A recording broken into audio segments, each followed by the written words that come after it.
Berapa orang? Tiga Pak. Tiga orang makan malam. Oke, ini boleh fiksional?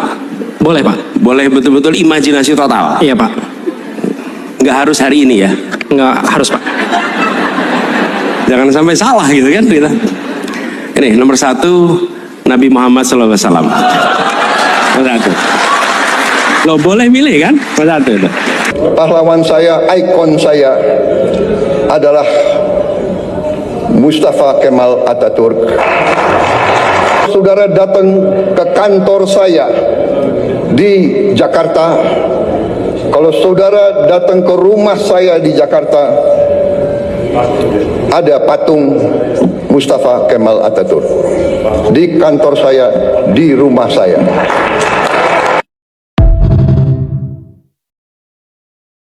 Sebagai anak muda, pahlawan saya, ikon saya adalah Mustafa Kemal Atatürk. Saudara-saudara sekalian, kalau saudara datang ke kantor saya di Jakarta, kalau saudara datang ke rumah saya di Jakarta, ada patung Mustafa Kemal Atatürk. Di kantor saya, di rumah saya. Siapakah itu orang yang sakratul maut 6 bulan tak mati-mati? Namanya Mustafa Kemal Atatürk.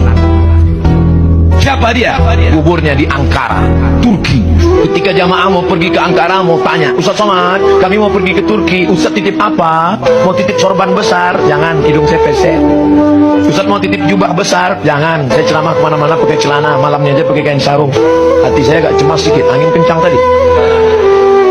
Ustaz mau titip apa? Kami mau ke Ankara, Turki. Tolong sampai kau di Ankara, kau cari makam kuburan Mustafa Kemal Atatürk. Habis itu kau foto. Karena kawanku waktu di Mesir kuliah dulu dari Turki cerita, katanya Mustafa Kemal Atatürk sakratulnya 6 bulan tak mati-mati. Ketika ditanam di dalam tanah, melompat jenazahnya naik ke atas tanah. Ditanam ke dalam tanah, tak diterima tanah. Akhirnya disemen di atas tanah.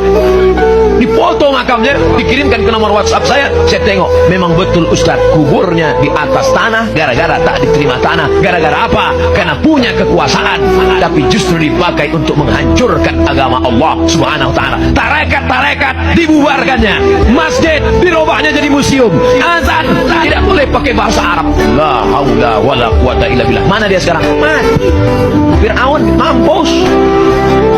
Janganlah kasar-kasar. Mustafa Kemal Atatürk adalah presiden penghancur Khalifah Utsmani. Dialah presiden pertama dari Republik Turki sekuler. Dialah dalang dibalik kekacauannya Khilafah Utsmani sampai Khilafah Utsmani harus runtuh pada 3 Maret 1924. Dan ketika Mustafa Kemal Atatürk berkuasa di Turki, dia menjadi diktator pertama di dalam dunia Islam. Dia memerintah dengan tangan besi. Habis semua umat Islam dalam genggaman tangannya. Tangannya berlumuran darah umat Islam yang menghendaki agar Khalifah Utsmani kembali menghiasi bumi Istanbul. Mustafa Kemal juga yang menghapus segala bentuk hukuman syariah. Dia yang menghapus hukum potong tangan bagi pencuri, hukum rajam bagi penzina, hukum qisas bagi pembunuh, lalu digantinya dengan hukum penjara.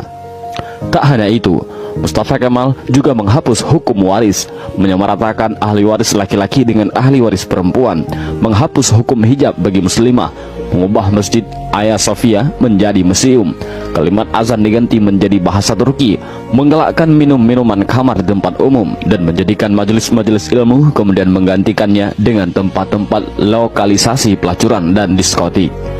Tak hanya mengubah sistem pemerintahan Turki yang Islami menjadi sekuler, Mustafa Kemal juga memiliki sifat sombong sebagaimana Firaun. Dalam suatu kesempatan, Mustafa Kemal berpidato di hadapan para tentara ex-tentara khilafah. Dalam pidatonya itu, Mustafa Kemal membanggakan dirinya dengan berkata, "Kini sekarang siapa yang berkuasa, aku atau Tuhan?" Dengan perasaan takut, para tentara itu serentak mengucapkan, "Andalah paduka yang kami takutkan sekarang." Mendengar jawaban dari para tentara itu, senyum kesombongan mengukir di bibir Mustafa Kemal.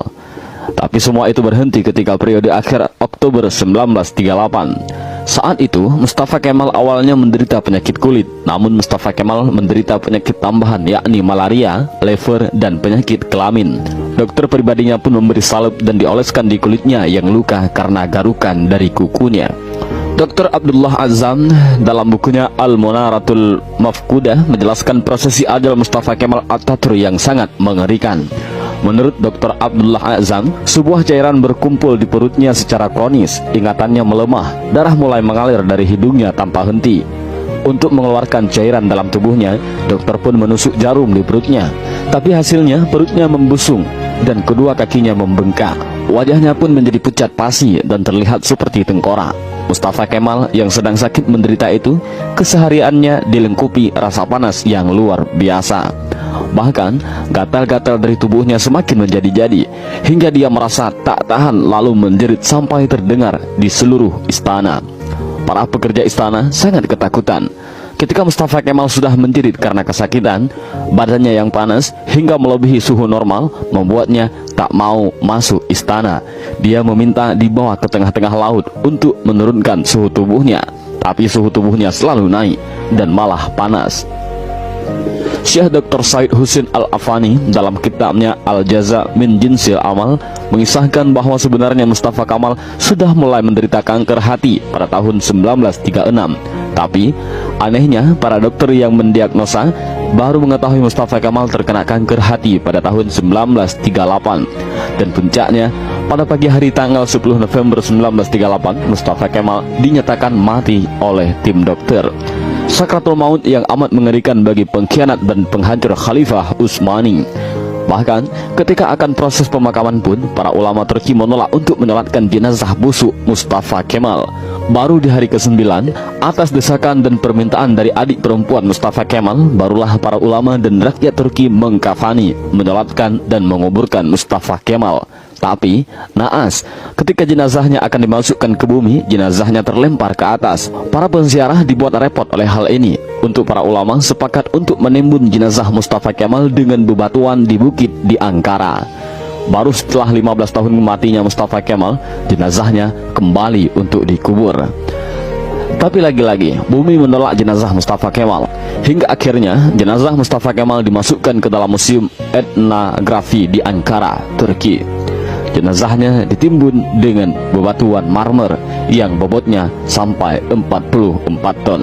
Dan jika Anda pergi ke Museum Etnografi di Turki untuk melihat makam Mustafa Kemal, para pemandu museum pasti akan menyemprotkan parfum yang paling wangi ke pakaian Anda. Sebab, jika Anda sudah mendekati makam Mustafa Kemal, pasti akan tercium bau yang lebih busuk dari bangkai. Pihak museum pun mengakui jika sumber bau busuk itu bukan dari WC ataupun septic tank yang bocor, melainkan di areal makam Mustafa Kemal Atatürk. Kisah ini memberikan i'tibar, seperti kata beberapa ulama, kalau kamu benci dan mencoba menjegal khilafah, maka kamu akan melawan Allah. Lihat kematian yang mengerikan menimpa Mustafa Kemal Atatürk, si penjegal dan penghancur khilafah Utsmani. Aroma bau yang keluar dari makam Mustafa Kemal adalah cara Allah memperingatkan kepada siapa saja yang mencoba sombong dengan kekuasaannya dan melawan syariatnya, maka dia akan mendapatkan kematian yang terhina.